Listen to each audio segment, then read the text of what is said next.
Hello guys, chemistry संसार bye Rohit sir में आपका स्वागत है। हम लोग बोर्ड एग्जाम के लिए जो अंशांश सॉल्व करा रहे हैं उसका सेकेंड पार्ट है, जो कि 2025 का पहला सेट करा रहे थे। अब आज हम लोग सेकेंड पार्ट में देख रहे हैं कि क्या क्वेश्चन है। अभी तक मैंने पहले पार्ट में बताया जो कि ऑब्जेक्टिव क्वेश्चंस थे। अब यहाँ पे ऑब्जेक्टिव का नहीं सॉल्व कराना है। इसके पहले 1 नंबर का क्वेश्चन आते थे 6। अब सेकेंड पार्ट में 4 खंड होंगे जो कि 2 नंबर के होते हैं। तो आइए हम सेकेंड पार्ट का क्वेश्चन नंबर 2 देखते हैं। तो देखो, पहला क्वेश्चन जो लिखा हुआ है वो क्वेश्चन है आपका विलियन चैप्टर का है कि 5 ग्राम एथेनोइक अम्ल के 150 ग्राम बेंजीन में विलयन की मोललता की गणना कीजिए। हमको क्या निकालना है, यहाँ पे मोललता पूछ रहा है। विलयन चैप्टर का है ये, तो मोललता ज्ञात करना है। तो देखो सॉल्यूशन इसका क्या होगा कि सॉल्यूशन, अब इसमें 2 चीजें दे रहा है, एक है एथेनोइक एसिड और दूसरा क्या है बेंजीन। और हमें ज्ञात क्या करना है, मोललता। मोललता ज्ञात करना है, जिसको मोलैलिटी कहा जाता है। क्या बोलते हैं हम लोग, मोलैलिटी कहते हैं इसको। इसका फॉर्मूला होता है, कहा जाता है मोललता है कि 1 किलोग्राम विलायक में उपस्थित विलेय के मोलों की संख्या। क्या बोलेंगे हम जब इसकी डेफिनेशन बोलते हैं, 1 किलोग्राम विलायक में उपस्थित विलेय के मोलों की संख्या, अर्थात मोललता जो होता है विलेय के मोल बाई विलायक का भार। विलायक का भार वो भी किसमें होगा, केजी में होता है। यदि हम इसको सॉल्व करते हैं तो विलेय के मोल को एनबी से और विलायक को भार को WA केजी से लिख सकते हैं। अब मोल बराबर होता है भार बटे अनुभार, तो मैं लिख सकता हूँ WB by MB into WA किसमें, केजी में। तो ये हमारा मोललता का क्या बन जाता है, फार्मूला तैयार होता है। एक मोलों की संख्या के कंसेप्ट में और दूसरा आपका भार बटे अणुभार के कंसेप्ट में है। और मोललता की डेफिनेशन बताई गई है कि आपको मैंने डेफिनेशन क्या बताया कि इसकी डेफिनेशन जो है वो 1 किलोग्राम विलायक में उपस्थित मोलों की संख्या है। मोलों की संख्या ये कहा जाता है इसकी डेफिनेशन में। तो अब क्वेश्चन पे आओ, देखते हैं हम लोग क्वेश्चन पे क्या है कि क्वेश्चन सॉल्व करते हैं। क्वेश्चन दे रहा 2 चीजें हैं आपके पास। एक तो एथेनोइक एसिड है, क्या बोलते हैं इसको, एथेनोइक एसिड। Ethanoic acid. दूसरी बात कह रहा है कि बेंजीन। ये 2 चीजें दिया है, जिसमें से हमारा जो एथेनोइक एसिड का भार बता रहा है, वेट बता रहा है W कितने ग्राम, 5 ग्राम, जबकि इसका भार बता रहा है कितने ग्राम है, 150 ग्राम। 150 ग्राम। तो अब हम एक चीज ये जानते हैं कि जिसकी मात्रा अधिक होती है वो हमारा क्या कहलाता है, विलायक कहलाएगा। इसको हम लोग क्या मानते हैं, विलायक। और जिसकी मात्रा कम होगी उसको विलेय कहते हैं। तो ये हमारा विलेय। और विलेय को B से और विलायक को A से प्रदर्शित करते हैं। तो देखो क्वेश्चन में क्या है कि ये हमें दे रहा है 5 ग्राम। तो बताओ एथेनोइक एसिड का मान कम है तो ये हमारा क्या बन जाएगा, विलेय। और बेंजीन का मात्रा अधिक है तो ये क्या बन गया, विलायक। अब फार्मूले में देखो, हम लोग फार्मूले में देखते हैं कि हमें पता चल गया क्या क्या वैल्यू मालूम है, WB WB और WA मालूम है। हमें को क्या मालूम करना है, MB का मतलब होता है विलेय का अणुभार। तो यदि एथेनोइक एसिड का फार्मूला कहा जाए तो जो फार्मूला बनता है, हम इसको लिख दे फार्मूले के फॉर्म में। तो ये जो फार्मूला होता है ये होता है CH3 3COOH और बेंजीन का है C6H6। तो अब इसके अनुसार मैं क्या निकालूं और भार निकालूं Mb की वैल्यू। तो Mb का देखो कार्बन 1 2 कार्बन का होता है परमाणु अणुभार कैसे निकालते हैं कि जितने भी कंपाउंड में एलिमेंट है उनका मॉलिक्यूलर मास का सम कर लिया जाता है। तो 2 टाइम कार्बन तो 12 गुना 24, हाइड्रोजन 4 हो जाएगा प्लस और 16 गुना 32, तो इसका टोटल आ जाएगा 60 Mb की वैल्यू। अब हमको पता चल गया Mb की वैल्यू कितनी आ गई, 60 आ गई। अब यहाँ से हम लोग मोलरता निकालते हैं तो फार्मूला क्या है, देखो यही वैल्यू यहाँ पर पुट कर देंगे। तो हमें पता है मोलरता बराबर होता है विलेय का भार कितना दे रहा है, ये देखो यहाँ पर Wb की वैल्यू रख दी जाए तो Wb की वैल्यू कितनी है यहाँ पर 5 बाई, उसके बाद Mb की वैल्यू कितनी आ गई 60 इंटू कितने W1 इतना, ये ग्राम में है तो 1000 से क्या कर दूं भाग दूं, ये हमारा कितने बन जाएगा किलोग्राम। अब इसको सॉल्व करना है तो 10 10 कैंसिल 10 10 कैंसिल, मैं 10 को क्या करूं ऊपर भेज दूं और 10 को ऊपर भेजूंगा तो हो जाएगा हमारा क्वेश्चन 5 इंटू 10 बाई 6 इंटू 15। इसको सॉल्व किए 3 आया। अब यहाँ पे क्या हो गया m इक्वल टू 10 बाई 18 और 10 बाई 18 को यदि मैं डिवाइड करना स्टार्ट करता हूँ तो m की वैल्यू तो 0 रखेंगे तो 18 पंचे क्या होता है 90, तो यहाँ पे हो जाएगा 0.55, ये इसका क्या बन जाएगा आंसर बन जाएगा। यूनिट लिखना है तो मोलरता का कैपिटल M में या मोल पर केजी हो जाएगा। तो ये हमारा पहला क्वेश्चन है जो इसका आंसर आ गया। अब क्वेश्चन नंबर सेकंड देखते हैं। क्वेश्चन नंबर जो सेकंड है वो कह रहा है ताप बढ़ाने पर, क्वेश्चन क्या लिखा हुआ है, ताप बढ़ाने पर गैस की द्रव में विलेयता हमेशा कमी आने की प्रवृत्ति क्यों होती, क्यों का मतलब है कहना क्यों कम होती ये बताना है। तो देखो इसका सीधा सा आंसर हम लोग क्या लिखते हैं कि सीधा उत्तर लिखते हैं हम लोग कि ताप बढ़ाने पर गैसों की द्रवों में विलेयता घटती है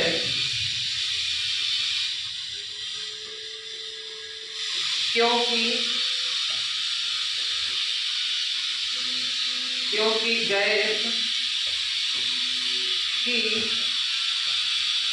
द्रवों में एक ऊष्माक्षेपी प्रक्रम प्रदर्शित करता है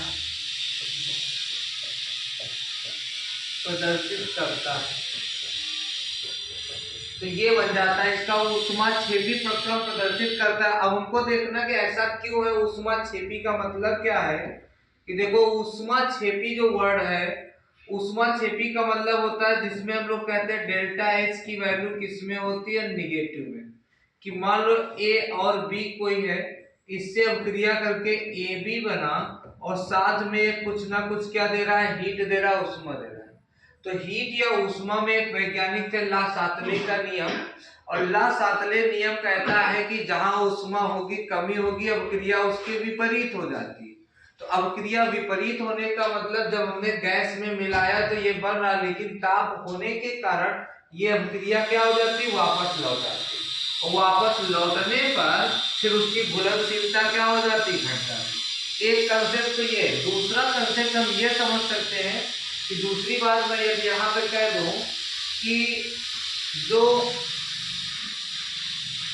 ताप का कंसेप्ट है कि हम ये कणों के आधार पर भी कह सकते हैं कि देखो ताप बढ़ाने पर यदि मैं ताप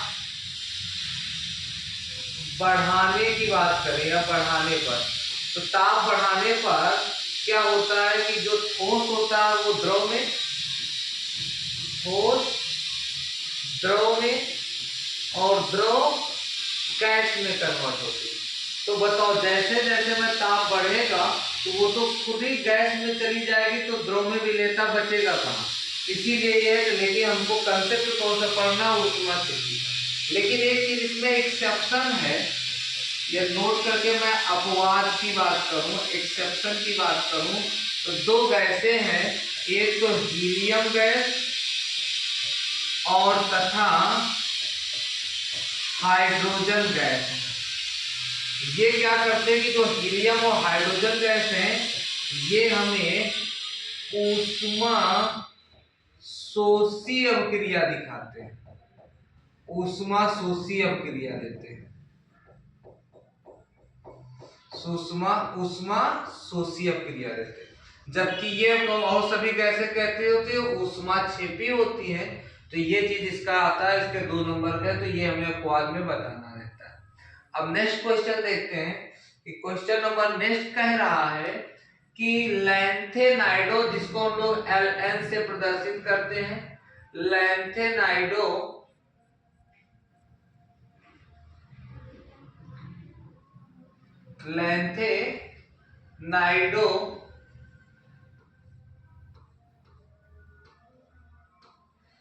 अब देखिए इसमें आपको लैंथेनाइडो के लिए बात कर रहा है, इसको Ln से प्रदर्शित करते हैं। किससे करेंगे? Ln से प्रदर्शित करते हैं। द्वारा कौन कौन सी ऑक्सीकरण अवस्था प्रदर्शित की जाती है? तो लैंथेनाइडो द्वारा जो होता है, जो लैंथेनाइड सीरीज होती है, लैंथेनाइड और एक्टेनाइड, ये हमारे पीरियोडिक टेबल पे एफ ब्लॉक में कहा जाता है। एफ ब्लॉक में दो लैंथेनाइड और एक्टेनाइड सीरीज होती है। वहीं पे हम बात करते हैं लैंथेनाइडो द्वारा जो ऑक्सीकरण संख्या प्रदर्शित करते हैं वो +3 करते हैं। कहीं कहीं पर +3 के साथ साथ में +2 या +4 भी मिलता है, लेकिन अधिकांश या मुख्यतः की बात करें तो मुख्यतः जो लैंथेनाइड Ln होते हैं वो आपके +3 ऑक्सीकरण संख्या प्रदर्शित करते हैं। तो यही हमको लिखना है इसमें। तो हम कह सकते हैं इसमें कि यदि इसका उत्तर लिखना है तो क्या लिखेंगे कि मुख्यतः लैंथेनाइडो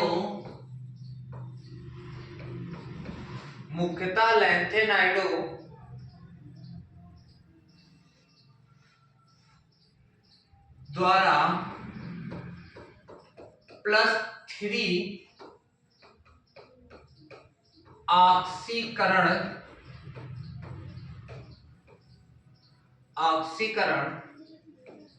संख्याएं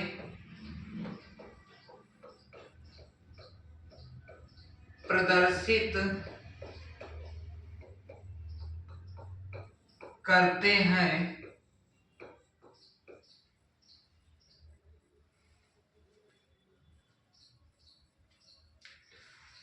फिर हम क्या कह सकते हैं इसमें कि परंतु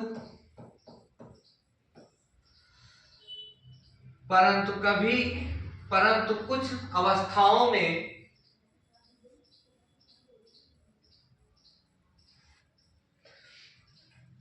देखो इसमें परंतु कुछ, या इसमें कह सकते हैं कि हम परंतु लैंथेनाइड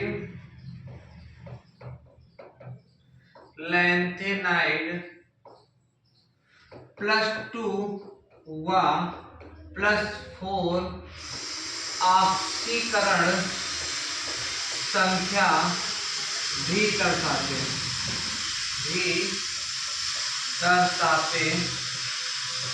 तो एक ये आपका बन जाता है। तो हमें ये चीज मालूम होना चाहिए कि इसमें मुख्यतः जो ऑक्सीकरण संख्या है वो कितनी होती है? +3 होती है। लैंथेनाइड के लिए मुख्यतः ऑक्सीकरण संख्या +3 होती है, और कुछ दिखाते हैं तो +2 एंड +3 का दिखाते हैं। तो नेक्स्ट देखिए, नेक्स्ट क्वेश्चन है जो कि हमारा इसका लास्ट क्वेश्चन है कि कह रहा है कि एफिशिएंसी उत्साह संयोजक एक यौगिक है जिसकी ज्यामितीय समाव्यवस्था बताना है। ज्यामिति समवर्तक मतलब हो गया कि ज्योमेट्रिकल आइसोमर, ज्योमेट्रिकल आइसोमर। और ज्योमेट्रिकल आइसोमर जो होते थे वो टू टाइप का, एक सिस और दूसरा ट्रांस बनता है, जिसको हिंदी में विपक्ष और एक समपक्ष के नाम से जानते हैं। अब देखो हमको इसमें ज्यामिति बताना है। यदि हम इसकी आंसर की बात करें, अब इसमें देखो क्वेश्चन क्या है कि ये मेरा कैसा है, इसकी मैं उपसंयोजन संख्या कोऑर्डिनेशन नंबर की बात करूं तो 4 2 कितना हो जाएगा 6 का मतलब देखो आयरन है, इसके पास 6 क्या हो जाएंगे बॉन्ड होंगे। और कौन से बॉन्ड होते हैं, उपसंयोजक बॉन्ड होते हैं। अब ऐसे ही मैं दूसरा दिखा दूं, अब इसमें हमको क्या दिखाना है, लिगेंड दिखाने हैं। तो लिगेंड देखो क्या है, यदि इसमें 4 CN है 2 NH है, यदि मैं 2 NH3 और NH3 यहां लिखूं और बचे हुए क्या CN CN CN CN एक ये। अब 2 NH3 को मैं एक दूसरे के फ्रंट साइड से लिखूं CN3 और ये NH3 CN CN CN और CN। अब देखो दोनों में क्या है कि इसमें दोनों एक साइड पे, तो जब दोनों एक साइड पे होते हैं तो उसको हम समपक्ष बोलते हैं, और जब एक दूसरे के विपरीत होते हैं तो उसको ट्रांस बोलते हैं। इसका मतलब ये हमारा क्या बन जाएगा सिस और ये हमारा क्या बन जाएगा ट्रांस। तो ये सिस एंड ट्रांस होता है। और यदि हम इसके IUPAC के नाम की बात करूं, इसकी आपकी चर संख्या कितनी होगी -1, इसकी 0, तो -1 और 0 तो ये -4 दिखाता है।